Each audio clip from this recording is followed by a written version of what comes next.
चुनाव की तारीख है, 8 तारीख को काउंटिंग होगी, 17 तारीख तक का नॉमिनेशन फाइल होगा। दिल्ली की जनता को मैं एक बार फिर से बहुत बहुत बधाई देना चाहता हूं और शुभकामनाएं देना चाहता हूं कि 5 फरवरी को फिर से चुनाव होना है और दिल्ली के लोग एक बार फिर से केजरीवाल जी को चुनेंगे।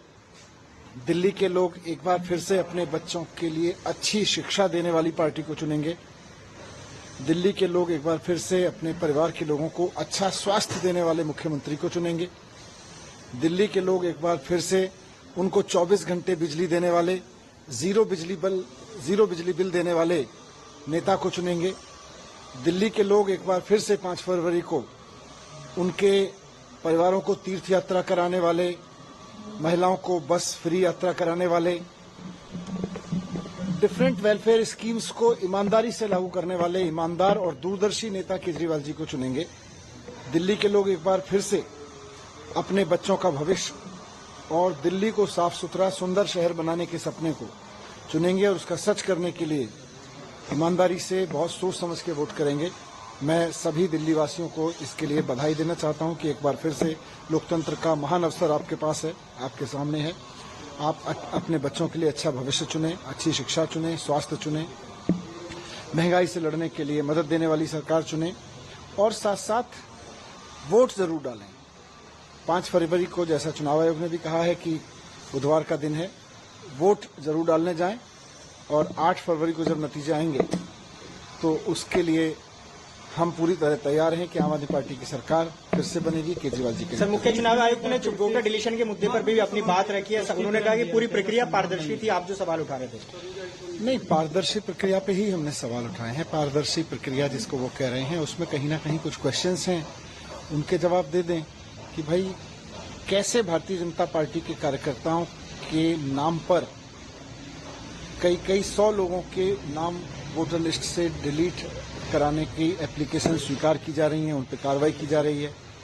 कैसे ये हो रहा है कि जो लोग दिखाए जा रहे हैं कि इन्होंने किसी का वोटर लिस्ट से नाम कटाने के लिए नाम दिया, वो लोग ही गायब हैं, वो लोग ही नहीं है। फर्जी एप्लीकेंट्स वोट कटवाने के लिए फर्जी एप्लीकेंट्स के नाम का इस्तेमाल किया जा रहा है। कैसे हो रहा है और अगर कोई कर रहा है तो उसके खिलाफ चुनाव आयोग क्या कार्रवाई कर रहा है, इसको भी पारदर्शी बता देते। वो बता देते कि हाँ जी, हमने संज्ञान में लिया था, इतने लोग फर्जी एप्लीकेंट पाए गए जिन्होंने चुनाव आयोग को नाम कटवाने के लिए झूठी मिसलीडिंग इंफॉर्मेशन दी थी और हमने उनको उठा के जेल में बंद कर दिया है। बहुत अच्छा लगता है, हमें लगता है चुनाव आयोग बहुत एक्शन में है।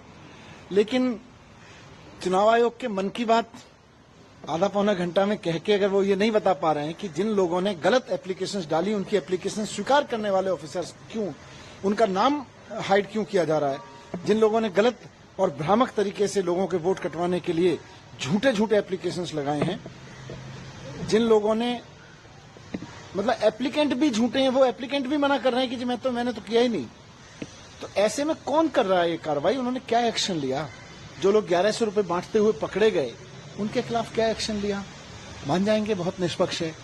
केवल मन की बात और दिल की बात टीवी पे बैठ के कह देने से काम थोड़ी चलता है कि हाँ जी। आप लोग सवाल खड़े करे थे, खास करके नई दिल्ली के चुनाव अधिकारी उन्होंने सीसी नेवी का चुनाव अधिकारियों के दबाव में बनाया, उन्हें पारदर्शी तरीके से नहीं, डेमोक्रेसी है भाई। अगर चुनाव आयोग, चुनाव अधिकारी कुछ गलत करता हुआ दिखेगा, अगर चुनाव आयोग में कुछ गलत करते हुए दिखेंगे तो दबाव तो बनाना पड़ेगा।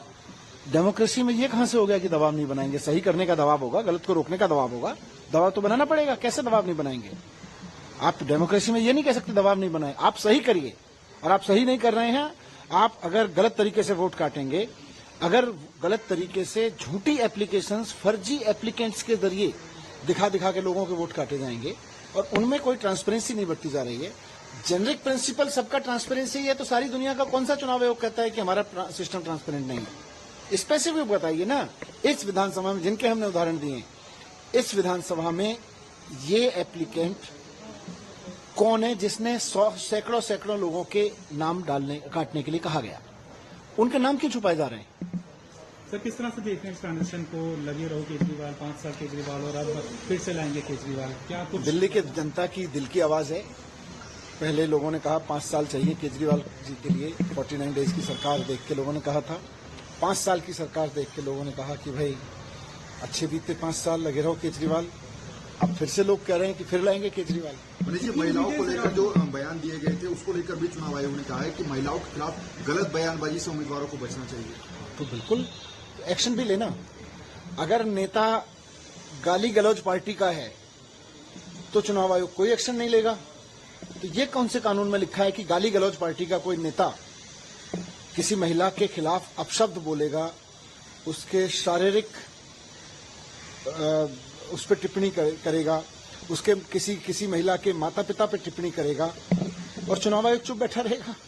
गाली गलौज पार्टी के खिलाफ जिस दिन एक्शन लेगा उस दिन हम मानेंगे कि चुनाव आयोग निष्पक्ष है। योगेंद्र चांदोलिया का भी इस तरह का बयान आया है और कहा है बिल्कुल बिल्कुल बिल्कुल। ये गाली गलौज पार्टी के नेता जो हैं आजकल केवल गाली गलौज कर रहे हैं। उनके पास न दिल्ली की जनता के लिए कोई एजेंडा है, ना कोई नेता है, ना कोई काम है, ना कोई बताने के लिए कि भाई हम जीत जाएंगे तो ये करेंगे। बस वो कह रहे हैं कि हम तो गाली गलौज पार्टी है, हम तो गाली गलौज ही देंगे, गाली गलौज दे रहे हैं।